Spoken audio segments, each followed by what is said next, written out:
a mission. I'm paying dues, I'm in position, I'm staying up. It's getting late, you're doing good, I'm doing great.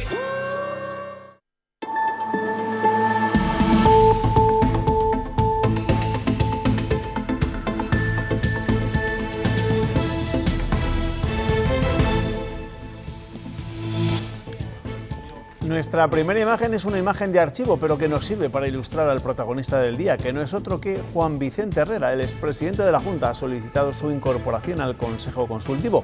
La ley que regula la institución señala en su título tercero que son consejeros natos los expresidentes de la Junta que, habiendo accedido a dicha responsabilidad al comienzo de una legislatura autonómica, gocen de la condición de ciudadanos de Castilla y León. Y Herrera cumple los requisitos. ¿Qué tal, amigos? Buena medianoche. No sabíamos del político burgalés desde que dejó su cargo allá por el mes de julio, aunque se especuló con la posibilidad de que encabezara alguna candidatura de su partido al Congreso en las pasadas elecciones generales. Será Herrera protagonista de nuestro tiempo de opinión, que esta noche voy a compartir con Cayo Sastre. Cayo, ¿qué tal? Bienvenido, buenas noches. Hola, ¿qué tal? Buenas noches. Y Luismi de Dios. Luismi, ¿qué tal? Bienvenido, buenas noches. Muy buenas noches. ¿Le echabais de menos, Herrera? Sí, bueno, yo me parece que, como hemos dicho algunas veces con otros ilustres políticos, hay que aprovechar la experiencia. Si él quiere, tiene experiencia suficiente, han sido muchos años de gobierno, conoce esto bastante bien y puede aportar bastantes cosas a ese consejo. Yo me parece que si él, como parece, está dispuesto, buena gana de no utilizar todo eso, no aprovecharlo. Luego vamos a hablar del político burgalés, por supuesto, porque antes de la política nos queremos ocupar de un asunto que habrá que desde este jueves estemos pendientes de la Audiencia Provincial de Burgos. Allí comienza a las 10 de la mañana el juicio del denominado caso Arandina, con las declaraciones de los 3 exfutbolistas acusados por un delito de agresión sexual a una menor de 16 años. Nos va a recordar los hechos que se juzgan Olivia Guillén. Olivia, ¿qué tal? Buenas noches. Hola, Juanma, buenas noches. Pues sí, vamos a recordar los hechos que, según la víctima, son los siguientes. Hace casi 2 años, el 24 de noviembre de 2017, la menor de 15 años sube al domicilio de los 3 exjugadores del Arandina Club de Fútbol. Se trata de Raúl Calvo, de Carlos Cuadrado, conocido como Lucho, y de Víctor Rodríguez, conocido como Viti. Según su testimonio, es obligada a mantener relaciones sexuales con los 3 jugadores en el salón y después Raúl Calvo vuelve a forzarla en su habitación. La joven asegura que mantenía contacto con ellos por las redes sociales y que ellos sabían que era menor. Los futbolistas fueron detenidos, expulsados del equipo y pasaron 3 meses en prisión provisional. Finalmente fueron puestos en libertad bajo fianza y con cargos, y mañana es cuando comienza ese juicio a puerta cerrada. Mañana, a primera hora de la mañana, comienza el juicio a puerta cerrada, pero recuérdanos, Olivia, cuáles son las penas que piden desde la acusación para esos 3 exfutbolistas. Pues, Juanma, por un lado la Fiscalía pide 49 años de cárcel para Raúl Calvo y 39 para Lucho y para Viti. Por su parte, la Asociación Clara Campoamor pide 43 años de prisión para cada uno de ellos y, por último, la acusación particular pide 43 años y medio. La vista está prevista hasta el 27 de noviembre y vamos a escuchar ahora las declaraciones del abogado de la Asociación Clara Campoamor y de 2 de los acusados cuando les concedieron la libertad provisional. Sí que queda claro que no ha existido violencia. Entendemos que probablemente ha existido intimidación en la forma de actuar, pero es lo que queda por acreditar desde nuestro punto de vista como acusación. Es algo que nos ha tocado vivir, no solo de eso, ni a mi peor enemigo. Todo mentira, obviamente. Va a ser este uno de los juicios más mediáticos, sin lugar a dudas, de los últimos tiempos en nuestra comunidad autónoma y que va a tener mucha repercusión, seguro, a nivel nacional, en los medios de comunicación de todo el país. ¿Qué veis? En vísperas de que comience este juicio, ¿qué opináis? ¿Cómo lo veis? Estamos con no son temas muy sensibles. Estamos con la manada por medio también, ¿eh? Es decir, este juicio no es un juicio cualquiera porque estamos con la sentencia de la manada, con el juicio de la manada en el tema de Córdoba y por ahí. Yo ya lo hemos comentado algunas veces, simplemente puedo decir, vamos a ver cómo se desarrolla el juicio. Lo único que yo sé es que hay uno de los acusados, concretamente Raúl Calvo, de un pueblo cercano a donde yo soy, y yo he hablado con chavales de su cuadrilla, con chicas también, y consideran que es imposible que haya hecho eso. Ahora, no lo sé, tampoco, simplemente te digo que yo hay incluso algunos chavales y algunas de las chicas que son de su cuadrilla, que han estado en las bodegas, en los bailes, todo aquello, en las fiestas de los pueblos, y dicen que es incapaz, que este chaval que es incapaz. Entonces, bueno, no sé si pasó algo ahí raro, si, en fin. lo determinarán los juicios, pero lo demás, pues, en fin, lo que decías tú antes, es un tema muy sensible, es un tema muy delicado. Va a ser un juicio a puerta cerrada, cabe recordar, porque evidentemente estamos hablando de una menor. Claro. Es que no puedes decir que sean inocentes porque no lo sabes, no puedes decir que sean culpables porque eso lo va a determinar el juicio. De verdad, se han pasado 3 meses en la cárcel, las peticiones a mí me parecen altísimas, es decir, si 49 años de cárcel que se podían en 30, pues, que es más que un asesinato. Bueno, creo que las peticiones tienen que ver con agresiones, con distintos delitos, sí. Pero lo cierto es que estoy con Luis, es una situación porque ayer creo que ha terminado el juicio de la manada de Córdoba. En el caso de Córdoba con el caso de Pozo Blanco, algo así por el estilo. Entonces, bueno, están en una situación, veremos qué ocurre, porque tenemos que esperar. La situación es, bueno, no sé, el juicio tiene que dirimir qué pasó allí, las consecuencias penales de esto, pero lo cierto es que son dos opiniones muy enfrentadas, porque aparentemente no es como en otros casos en el que alguien o una chica o una mujer es asaltada, sino que se conocen, ella va al piso. Quiero decir, la situación no es... Y bueno, la opinión pública está extraordinariamente sensibilizada con estos temas y bueno, y ha habido más manadas y lo cierto es que veremos cómo se desarrolla el juicio. Yo te digo, cuando estalló todo esto y hubo la prisión y todo aquello, hubo una manifestación en Aranda de chavales de esa comarca, amigos de este en concreto, de Raúl Calvo, porque consideraban que era imposible que hubiera hecho eso que se le acusaba. Ahora, claro, son amigos, es decir, y son chavales que han compartido con él pues fiestas, todo aquello, pero yo con los que he hablado, insisto, es que no nos entra en la cabeza, te hablo de chavales de 20, 21, 22 años y chicas sobre todo también, es decir, no puede ser. Ahora, pues a partir de mañana, 4 vistas orales y comenzarán con las declaraciones de los jóvenes, de los 3 jóvenes, de los acusados. No vamos a dejar la crónica de tribunales porque esta noche queremos prestarle un poco más de atención al auto del Juzgado de lo Penal número 1 de Segovia, en el que se absolvía al maestro valenciano juzgado por insultar al torero Víctor Barrio tras su muerte. Olivia, recuérdanos ¿qué se juzgaba y por qué ha sido exonerado del delito de odio? Pues vamos a empezar, Juanma, por lo que se juzgaba, que era un posible delito de odio, como bien dices, por un mensaje que aparecía en el perfil de Facebook de este profesor valenciano después de la muerte de Víctor Barrio. Como podéis ver en pantalla, el acusado dice alegrarse de la muerte del matador y lamenta que de la misma cornada no muriera el resto de su familia. A raíz de estas palabras, la familia de Víctor Barrio y la Fundación Toro de Lidia presentaron contra Vicente Belenguer 2 querellas, una por incitación al odio y otra por injurias. Claro, pero este fue un comentario que apareció en redes sociales, en Facebook, pero aparecieron más.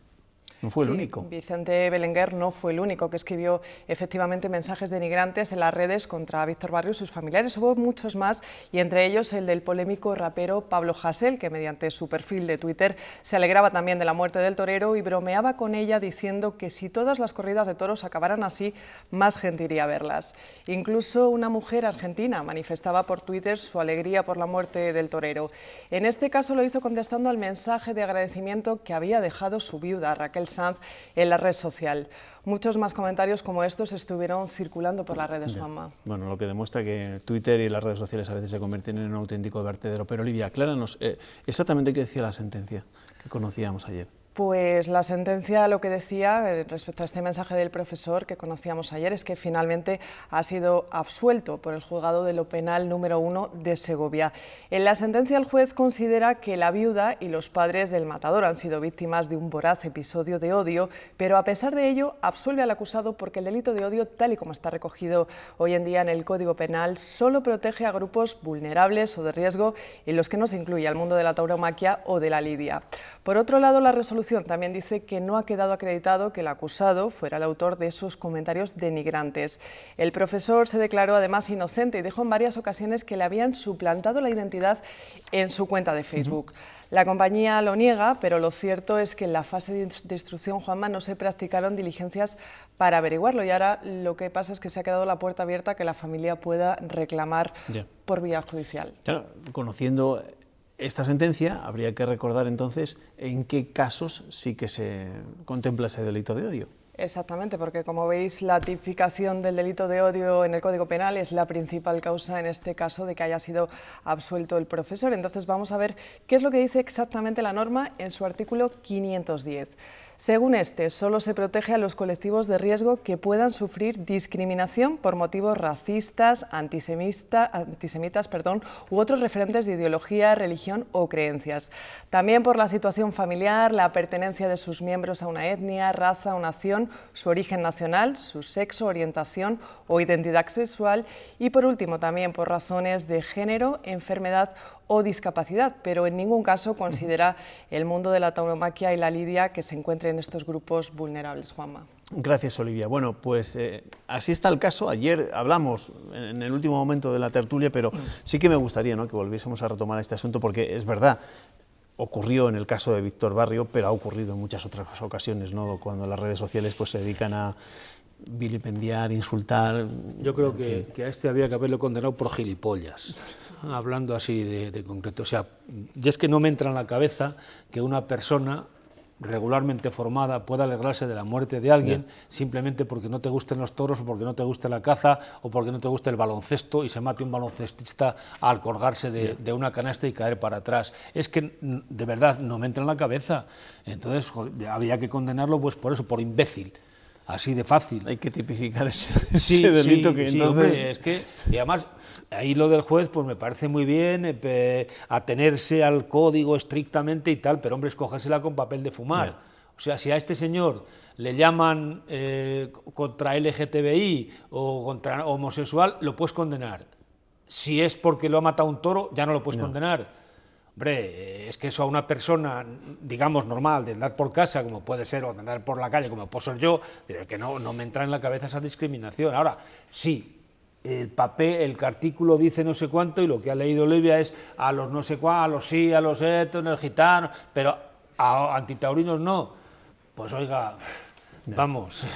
Cayo, ¿tú cómo lo ves? Ya, pero con todo, estoy de acuerdo con Luis, me había que ya, pero lo cierto es que los delitos de odio, que está definido así, también presenta muchos problemas, porque es un concepto un tanto emocional, subjetivo, la gente se escuda en la libertad de expresión, luego dice que él no lo ha escrito, las redes es un mundo raro, también no... Dice que piratearon su perfil, que fue otro. Lo cierto es que no sé, yo no he hecho una búsqueda, pero es difícil encontrar a alguien que haya sido condenado por haber dicho algo en Twitter y haber sido condenado por un delito de odio. Por lo tanto, aquí las compañías también tienen algo que decir, pero tienen mucho que decir, habría que regular esto, pero también se ha asociado esto con la libertad y cualquier regulación suena antidemocrático. Sí. Y entonces aquí está no el delito del odio, sino las falsas noticias, las injurias constantes. Y lo estamos viviendo a otros niveles, una cosa peligrosísima, que es el tsunami democrático, que no se sabe quién lo está haciendo, anónimo, y te pueden convocar, paralizar una carretera, montar un numerito de tal, y como está hecho, que lo mandan desde Rumanía, desde no sé dónde, hay que entrar, para entrar en aquello, hay que entrar con unos códigos establecidos que lo van cambiando cada poco, pues te encuentras absolutamente indefenso. Quería decir que lo que se vio en un momento como unas nuevas libertades, la libertad, el muro, donde la gente cuenta sus cosas, las opiniones, la democratización del mundo, el acceso se ha convertido pues en un nido de iba a decir de gilipollas, pero bueno, de piratas, de gilipollas, de sinvergüenzas y de muchas lo acabas cosas de decir. Entonces, y sobre todo de cobardes, porque cuando se dice algo de eso hay que dar la cara. No dan la cara nunca, claro, porque este tipo no da la cara tampoco. Después vamos a seguir, por supuesto, con el tiempo de tertulia, pero antes vamos a aprovechar también que Olivia nos acerque algunos de los titulares más destacados de la prensa regional. ¿Por dónde van los periódicos de nuestra tierra este jueves? Pues comenzamos, si te parece, Juanma, con el ABC, que destaca el arranque del juicio por el caso Arandina y titula: los futbolistas se enfrentan a la pena más alta, como decíais, pedida por una violación grupal. Continuamos con el titular, con el que van a abrir su información de Castilla y León los periódicos del grupo Promecal, que hacen referencia al pleno celebrado hoy en las Cortes, y titula: Partido Popular y Ciudadanos marcan distancias con Vox y aprueban una moción del Partido Socialista sobre violencia de género. Continuamos con La Razón, que también hace referencia a este pleno, en el que todos los grupos parlamentarios, menos Vox, se han unido para reforzar la atención y combatir la violencia de género, y su titular es el siguiente: educar en igualdad en las aulas y más medios en los pueblos contra la violencia machista. Continuamos con el diario Palentino, que señala que la nueva configuración de la corporación tras las elecciones, con la llegada de Vox, ha aumentado el importe presupuestario en 163.000 euros de cara a 2020. Y titula: los órganos de gobierno costarán a la ciudad 1,2 millones, casi un 15% de incremento. Continuamos con el diario de Valladolid, que destaca en su portada el arranque en la ciudad de Intur, la mayor feria de turismo de interior de España, que durará hasta el próximo domingo. Continuamos con el diario de Ávila, que también hace referencia a la feria de turismo interior y titula en este caso: Ávila acude a Intur con el objetivo de innovar en su oferta turística consolidada. Seguimos con la Gaceta de Salamanca, que abre su primera con el Black Friday y dice que este año crea 450 nuevos empleos en Salamanca. Y terminamos con el diario de León, que destaca una buena noticia en su portada. Dice que la cordillera pasa de tener 6 a 38 osas en solo 20 años y parece que la especie empieza a superar la situación de máximo peligro de extinción. Pues nos alegramos por esa noticia. Olivia, gracias. Mañana te veo. Hasta mañana, Juanma. Hasta mañana. En la prensa regional volverá a ser noticia mañana el expresidente de la Junta, Juan Vicente Herrera, se incorpora al Consejo Consultivo como consejero nato, posibilidad que este órgano otorga a aquellos que fueron presidentes de la Junta. Herrera dejó el gobierno de la comunidad tras las elecciones de mayo, después de 18 años. Ahora su cometido volverá a ser público dentro de este órgano asesor del Ejecutivo Regional. ¿Qué tal, Felipe? Hola, ¿qué tal? Buenos días. Herrera sigue lo que había previsto. Cuando yo deje de ser presidente de Castilla y León, yo dejaré la vida política. Eso lo tengo absolutamente claro. Y se incorpora al Consejo Consultivo, una institución que se encarga de asesorar en derecho a las administraciones públicas. Este miércoles se ha reunido con su presidente y toma así el relevo de otros 2 expresidentes que ya fueron consejeros natos y que al cumplir 70 años dejaron de serlo, Demetrio Madrid y José Constantino Nalda. El Consejo contará ahora con un presidente y 3 consejeros, además de 6 letrados. Su presidente reclamaba hace solo unos días más medios porque el Consultivo asume también el Tribunal Administrativo de Recursos Contractuales.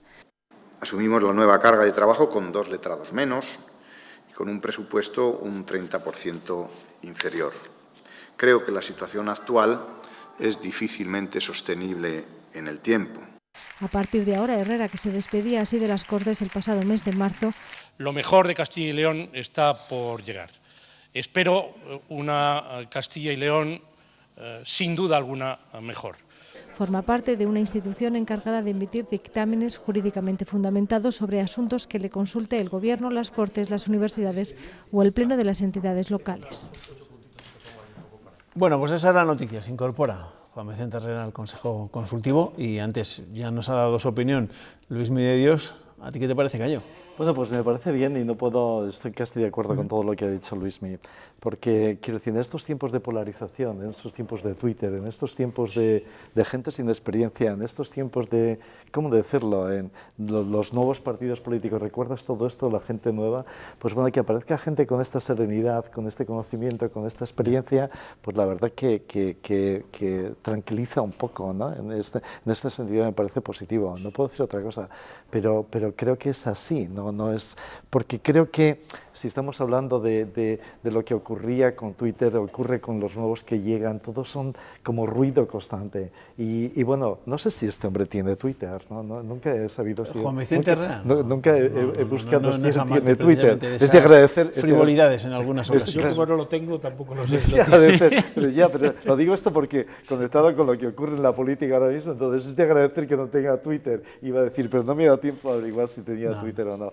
Entonces... Bueno, está bien, creo que necesitamos gente y necesitamos gente con este tono de tranquilidad. Es una observación simplemente, es el primer expresidente del PP que se incorpora al Consejo Consultivo, porque ni Aznar, ni Lucas, ni Posada han estado, es el primero que se incorpora, porque del PSOE sí que creo que Demetrio ha estado y creo que Nalda también, pero vamos, en este caso concreto... Claro, porque los otros que has citado decidieron hacer carrera en Madrid, y no ha sido el caso de Juan Vicente Herrera, que también ha sonado incluso, como decíamos al principio, en alguna lista, encabezando creo que la lista del Partido Popular al Congreso por la provincia de Valladolid.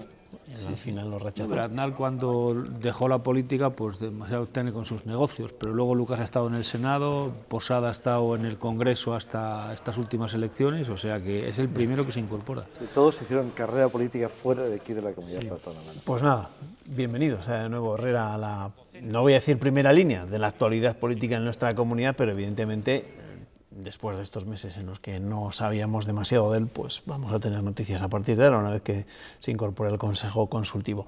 El Consejo Económico y Social, por su parte, ya tiene nuevo presidente. El salmantino Enrique Cabero ha logrado un amplio consenso para ocupar el cargo que está vacante tras la marcha de Germán Barrios a la Consejería de Empleo e Industria. En una votación secreta, las Cortes han respaldado la propuesta. Cabero ha cosechado 75 votos a favor, 1 en contra y 4 abstenciones. El ex vicerrector de la Universidad de Salamanca defiende la importancia del CES por su carácter participativo y cree posible que el informe que anualmente emite el Consejo pueda estar listo antes del debate del Estado de la Comunidad. Es una situación que requiere el impulso desde el punto de vista económico, siempre pensando en el bienestar, en el empleo, en el progreso y en la redistribución adecuada de la renta desde el punto de vista territorial, y esa es la línea que ha seguido y en la que ha estado trabajando el Consejo Económico y Social, y pensamos que será la línea idónea, sin duda, para este mandato que ahora empieza. Bueno, con eso parece también el perfil de Enrique Cabero, en un puesto muy valorado en Castilla y León, ¿no?, donde tanto presumimos del diálogo social. Yo es que no soy objetivo porque tengo amistad con él y me parece perfecto. Me parece un tío que en cualquier puesto que esté lo va a hacer muy bien. Es un hombre sensato, preparado, con capacidad de diálogo, y el hecho de que le hayan respaldado prácticamente todos sin mirar el color político, aunque él ha estado siempre más cercano a posturas del PSOE, incluso fue candidato a la alcaldía de Salamanca por el Partido Socialista, me parece un acierto incorporar a este hombre también a la primera línea política. Vamos a seguir con otros temas y vamos a la política nacional, porque tras el varapalo de la sentencia de los ERE, el PSOE intenta que las condenas no dificulten las negociaciones para formar gobierno. PP, Vox y Ciudadanos insisten en exigir responsabilidades a Pedro Sánchez. Pablo Casado le ha pedido que dé un paso atrás tras la sentencia, pero el secretario general del PSOE no se ha dado por aludido y hoy, de hecho, no ha querido ni hablar del tema. Él sigue centrado en buscar apoyos para la investidura. Ha prometido estabilidad en su intervención en el Congreso de la Empresa Familiar, donde se ha mostrado confiado acerca de su permanencia en Moncloa. Confío en que en las próximas semanas acabe el bloqueo político y que tengamos un gobierno en España con plenas capacidades, en plenitud de funciones. Pedro Sánchez no ha mentado la sentencia de los ERES. Sí que lo han hecho otros miembros del PSOE para dejar claro que no creen que afecte las negociaciones para formar gobierno. No estamos hablando de pasado. Si quieren que hable Sánchez, el Partido Popular, Vox y Ciudadanos. Todos esperamos que Pedro Sánchez asuma su responsabilidad. Debería plantearse dar un paso atrás. Me parece normal que esté escondido, porque deben estar avergonzados. Lo que no nos parece de recibo es el blanqueo mutuo que están afrontando el Partido Socialista y Podemos. Claro, a Iglesias le molestaba mucho la corrupción del PP, pero la corrupción del PSOE pues no le molesta tanto, porque el PSOE le va a hacer vicepresidente, ¿no? Inés Arrimadas ha desvelado que el PSOE se ha puesto en contacto con Ciudadanos, aunque su postura sigue siendo el no. La formación naranja dice que los socialistas han priorizado a Esquerra Republicana, que ahora trata de presionar a Ferraz. Los independentistas han organizado una consulta no vinculante el lunes para que sus bases se pronuncien sobre si están de acuerdo en rechazar la investidura de Pedro Sánchez si este antes no ofrece una mesa de negociación para la crisis catalana. Así están las cosas en la política nacional y os pregunto, ¿afectará o no afectará la sentencia de los ERE en esa negociación que está manteniendo el Partido Socialista para lograr los apoyos necesarios de caras a sacar adelante la investidura? Yo creo que no, porque yo creo que las posturas están bastante claras. Es decir, ¿cómo va a afectar? Es decir, Pedro Sánchez casi no existía cuando pasaron todas estas historias de los ERE. Yo creo que él debería de decirlo clarísimamente, o sea, no esconderse. Pero diga, pero mira, desde el punto de vista Podemos, por ejemplo, que en otras circunstancias a lo mejor hubiera salido dando estopa, esta vez pues no la ha dado porque está negociando todo eso. Y claro, a mí me parece muy sorprendente que Pablo Casado, cuando se dio la Gürtel y todo esto, decía que él no tenía que ver nada porque yo no estaba allí, pues ahora diga que Pedro Sánchez tiene que dar, en fin, explicaciones. Yo creo que incluso esto le puede venir, cuando se pase la fiebre de estos días, bien a Pedro Sánchez, porque se va a cargar a Susana Díaz.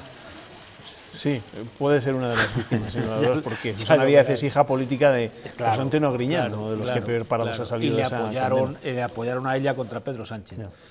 No creo que los ERES tengan que vaya a influir nada en la posible formación de gobierno. Creo que se juega en un campo más complicado, que es la presencia de los catalanes Y esta es la cuestión. Y hoy con la pregunta que esto se les ha ocurrido formular es verdad, RC. ¿Cómo podemos interpretar esa decisión de RC de consultar pues, hombre, a las bases? Yo creo que han dado un pase adelantado para que digan que no. Por eso está justificado. Claro. Es decir, el tipo de pregunta que es para que digan no y la rechacen, y sobre todo porque en cualquier momento el camarada Torra se le crucen los cables o al otro de Waterloo, convoquen elecciones y el que se vaya a apoyar a un gobierno españolista, entre comillas, pues puede perder votos, y están acojonados, hablando en plata, por eso. Es decir, ahí yo creo que la palabra clave en todo esto de Cataluña es lo que dicen ellos, el butifler, el traidor. El traidor.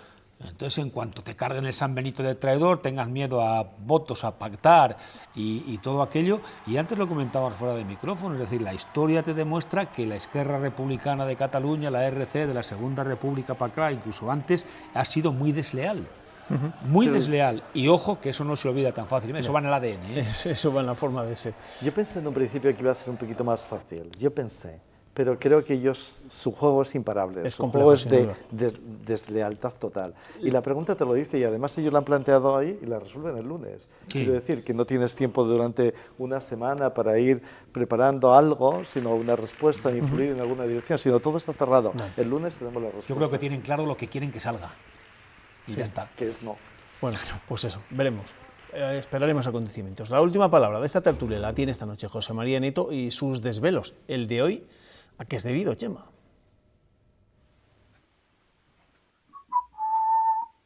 No puedo pegar ojo, Juanma. Aquí estoy pintando de rojo PSOE los barrotes de la cárcel. Para Griñán y todos esos. Es un trabajo eventual, pero luego cuando se acabe me han dicho que me hacen un ERE y me indemnizan. Hasta mañana, Juanma, que no son horas. No son horas. Pues hasta mañana, Chema, que habrá salido, entiendo yo, de la cárcel. Este miércoles se han entregado las estrellas Michelin y nuestra comunidad se mantiene con las 11 que teníamos. Perdemos una, la del restaurante Villena en Segovia, y ganamos otra, la que se lleva Taller Arzuaga, de las bodegas Arzuaga en Valladolid, por su delicada cocina de raíz tradicional con pinceladas peruanas, de la mano de John Zarazales y de la asesoría del chef Virtos Gutiérrez. Pues nada, enhorabuena, por supuesto, a este restaurante, esta nueva estrella de Michelin, y a todos aquellos que han mantenido esa condición, que sin lugar a dudas es todo un signo de prestigio en estos tiempos de la gastronomía.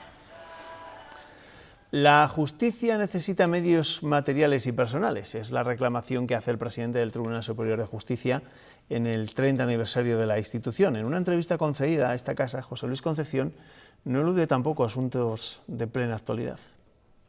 Para hablar de José Luis Concepción está en contra del aforamiento de los políticos, solo tiene sentido, dice, en el ejercicio del cargo. Pero no en el resto de los delitos, donde con las mismas garantías debería de someterse el acusado a la jurisdicción de los juzgados y tribunales. También se muestra preocupado por las vicisitudes legales que atraviesa la caza en Castilla y León. Si la Sala de lo Contencioso ha establecido que la ley de caza de Castilla y León adolece de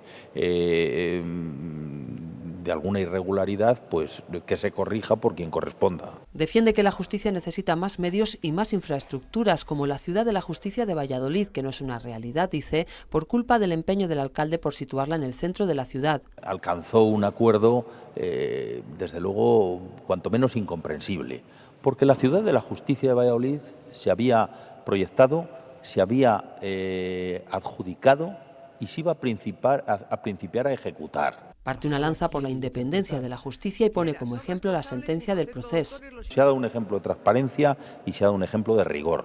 Concepción cree que uno de los retos de futuro son los delitos que se cometen en las redes sociales y defiende que la violencia de género se debe combatir con la educación.